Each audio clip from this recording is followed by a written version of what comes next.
Hey there, Simian Squad, and welcome back to another episode of Things You've Never Heard Of. Now, they're not all, creepy, mysterious, things like that. Sometimes they're just fun, and that's what our theme today is. Today is toy lines that were never released. Now, we know some of these can be very well known within the toy community, but as a toy collector myself, I'd never heard of these specific ones, and today I want to share them with you. So, we're digging into the deepest corners of the toy vault for a can't even talk today, guys, but we're digging through the toy vault for a wild ride through 10 toy lines that were never released, but totally should have been. These aren't your usual almost was figures. We're talking real prototypes, lost catalogs, I can't talk today, guys, and some juicy toy industry drama. Let's go. So let's kick things off with a legend in indie toy failures, Shocker Toys. Now, in the early 2000s, this tiny company promised big things with their shoulder action figures. The idea was action figures that could be attached for kids to carry around on their shoulders. Specifically, a prototype of a character called Ape X, a robot gorilla with shoulder cannons, was shown at toy fairs. Now, I tried to find a picture of this, but all the articles I found on it, the picture link was dead. But the prototypes apparently do exist and were showed off at cons like Wizard World or Christmas in July or even San Diego Comic-Con. But due to overseas manufacturing delays, internal mismanagement, and some spicy drama with the owner, the shoulder action figure line did completely collapse before it hit the shelves. They did make other action figures that did release, such as ones based on indie comics, the Max, Scud the Disposable Assassin, Kabuki, Shadowhawk, things like that. They even had a brief line of Metalocalypse toys, but also a follow-up second season of that line was never released as well. I mean, again, action figures dime a dozen, but a shoulder-mounted action figure sounds pretty cool, and I'm sad we never got to see it, and I'm sad I never got to see it even though I went looking for it. At number 2, we have Galoob's The Last Starfighter figures from 1984. Now, The Last Starfighter was supposed to be the next Star Wars, and I can honestly say I'm still a big fan of the movie, as cheesy as it was. Galoob even prepped a full toy line of 3.75-inch action figures, gun starships, enemy fighters, and even a playset. But as you can probably guess with most things that were supposed to be the next Star Wars, the movie underperformed at the box office and Galoob hit the brakes hard. Only a handful of early prototypes ever made it to magazines and promotional catalogs. While only grainy images survive, usually from toy show slides or old Plaid Stallion scans, they are enough to make 80s collectors weep. I mean, guys, if you're one of my younger audience members, I was not around when the original Star Wars came out, but I remember how big it was even when they just re-released it in the theaters. And, people already knew what Star Wars was by then.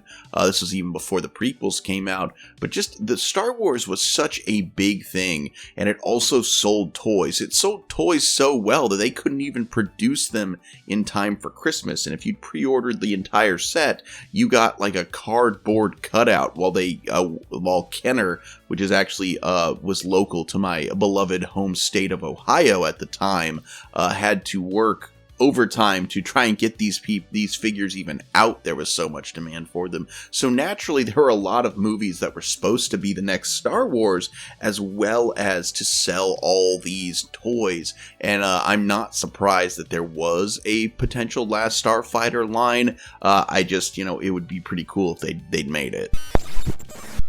And speaking of Star Wars knockoffs, at number 3 we have Knickerbocker's Krull figures from 1982. Now, I'll level with you guys. I seem like someone who would really enjoy Krull. I've never seen it. It's a Star Wars knockoff that combines sword and sorcery, laser beams, aliens, and spinny Death Star glaives. Now, Knickerbocker Toys, best known for early the Winnie the Pooh plushes, decided to go all in on Krull action figures. They sculpted characters like Colwyn, the Beast, and even the Widow of the Web. But when the film failed to pull in ET numbers at the box office, the line was quietly killed.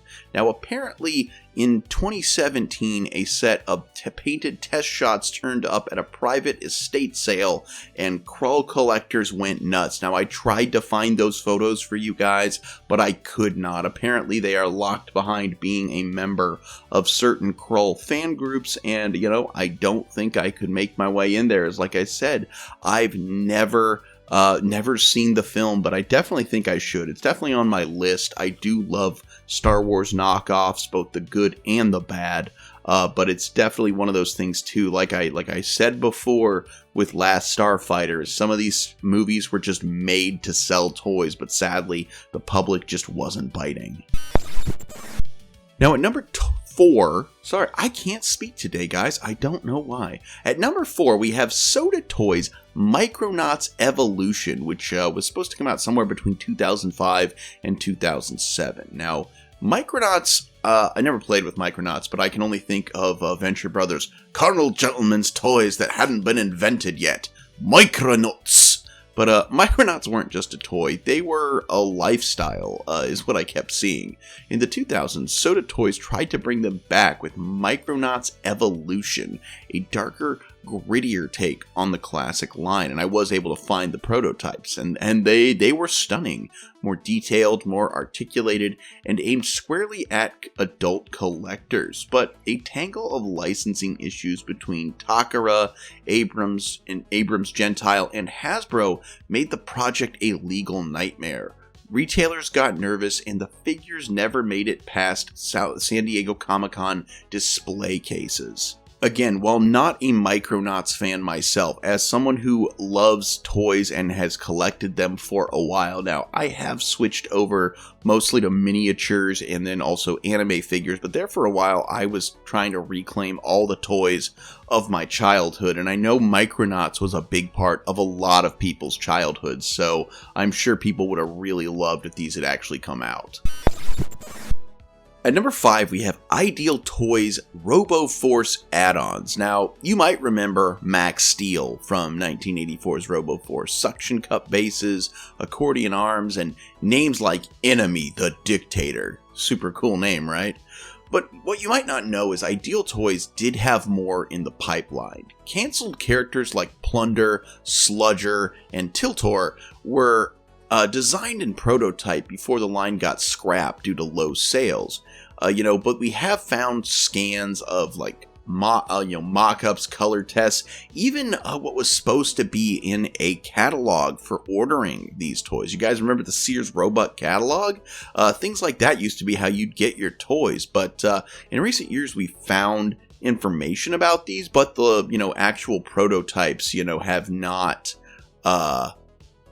not surfaced. And one fun piece of information I found is that apparently some of the unused parts in making these toys were recycled into kitchen gadgets. So who knows, maybe your mom's super old 80s blender has some unused RoboForce pieces in them.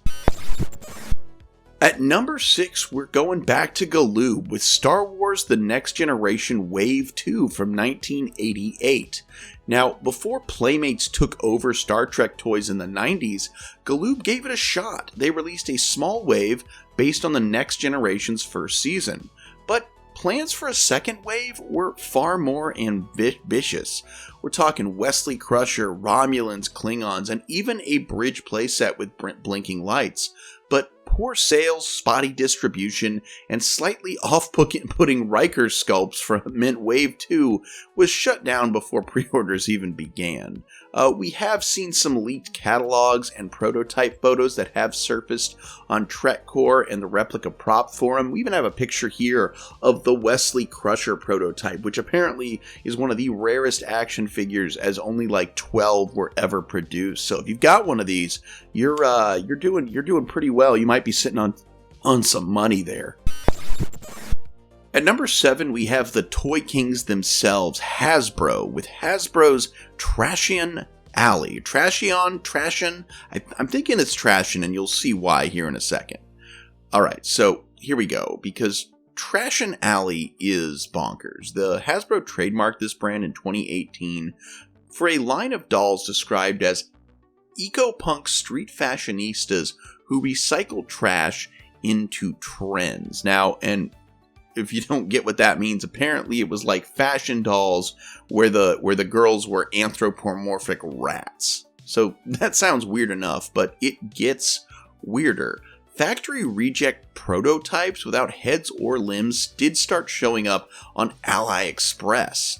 Collectors speculate they were dumped when the line was scrapped mid-development. Some even came in partially branded packaging. So, was this aimed at kids, adults, fashion students? No one really knows, but the trademark does still exist, and fans are kind of eager to see what could have been. If these things ever made it to market, I would get probably every last one of them for a friend of mine. Not only does she have a hobby of modifying old Monster High dolls, she also loves rats. In fact, her chosen name is Rat. And that to me is very interesting, but she would absolutely love these things, and I wish that my wife and I could go and find them, and it'd make a great Christmas gift. But sadly, these things don't really exist. But definitely a cool and interesting concept from not that long ago. At number 8, we have Mego's Monster Squad toys from 1987. Now, before horror toys were cool, Mego almost released a full wave of action figures based on the cult classic Monster Squad. Dracula, Wolfman, Mummy, you name it, they had a sculpt. Sadly, Monster Squad didn't go great in theaters. It didn't do that well, and Mego itself was kind of already circling the drain back then. Only a few hand-painted prototypes have been known to exist, as well as, we do have this, it's, again, from Plaid Stallions. It's a great source if you want to look for old toys, but they did have a mock-up for a catalog, because this was supposed to go for sale, but it did get canceled, so that's really all we have about it.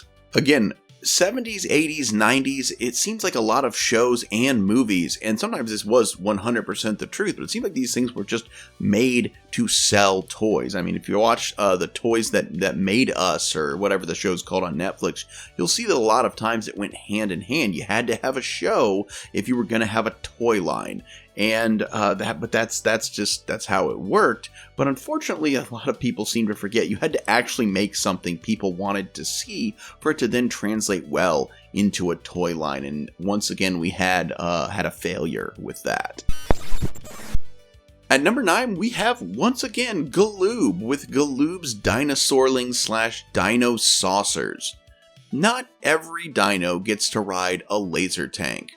But Galoob had plans in the 80s for Dinosaurlings, a kiddified version of the more militarized Dino Saucers brand. Think wide-eyed baby dinos in spacesuits. They appeared at trade show prototypes and pre-order catalogs, but poor test scores with kids shelved the whole thing. Apparently there were bootlegs that appeared in Argentina and Brazil, indicating the molds may have been sold overseas. Now again, I was not able to find pictures of these, but apparently the bootlegs do go for quite a high price by South American collectors. But again, I could not find any listings or any pictures of these for sale, so maybe you'll be lucky enough to come across them at some point. The babifying of prominent characters in 80s and early 90s media just kind of confounds me, like Muppet Babies.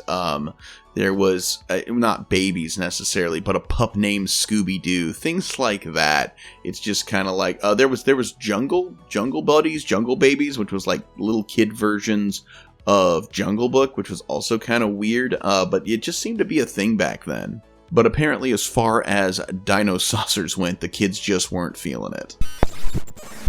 And at number 10, we have Aviva Toys Dark Crystal line from 1982. Ah, the Dark Crystal, the movie the internet keeps trying to convince me isn't a complete garbage fest. I'll be honest, guys, I don't like the Dark Crystal, alright? I know a lot of people do. I know a lot of people think it's underrated. I think it's overrated, alright? I think it's one of the worst things Jim Henson has ever done. But the Dark Crystal, Jim Henson's grim fantasy masterpiece, as people call it, was supposed to get a full figure line from Aviva Toys. The sculpts were pretty good. They had Skeksis, Towering Mystics, Gelflings, Landstriders, the whole shebang. But after the film underperformed financially, and rightly so, if I might add again, I don't mean to just crap all over the Dark Crystal, but if you think it's a good movie, you're wrong. Sorry. But after the film underperformed financially, the line was dropped, and a few prototypes did escape, made their way, they'll pop up in museum exhibits or auctions, but, fans only really know them from photos in the old Henson exhibit brochures, but they were this close to becoming a reality. I mean, so if you love the Dark Crystal, you're probably pretty mad that these never came out, but in all honesty, guys, I mean, I think the Dark Crystal is the perfect example of why just because you're making something dark and gritty doesn't make it good. There's ways to do it. There's ways to use that grittiness, that darkness, that kind of ugly aesthetic, so to speak. And the Dark Crystal just wasn't it for me, but I know a lot of people love it. And so if you're one of those people, you probably wish this toy line had come out and was available to add to your collection. And there you have it. 10 toy lines that never got their day in the sun. Some were ahead of their time, others just unlucky. But for collectors and dreamers, these forgotten figures still live on in prototypes, bootlegs, and legend. Which of these lost toys would you want on your shelf? Tell me in the comments. And hey, don't forget to like, subscribe, and hit that bell so you never miss a trip through the toy aisle of what could have been. Until next time, keep those blister cards sealed and your prototypes safe from sunlight. I'm Mr. Sean, this is Mr. Sean Productions, and I sincerely hope that you alpha great day and an even beta tomorrow. Bye-bye.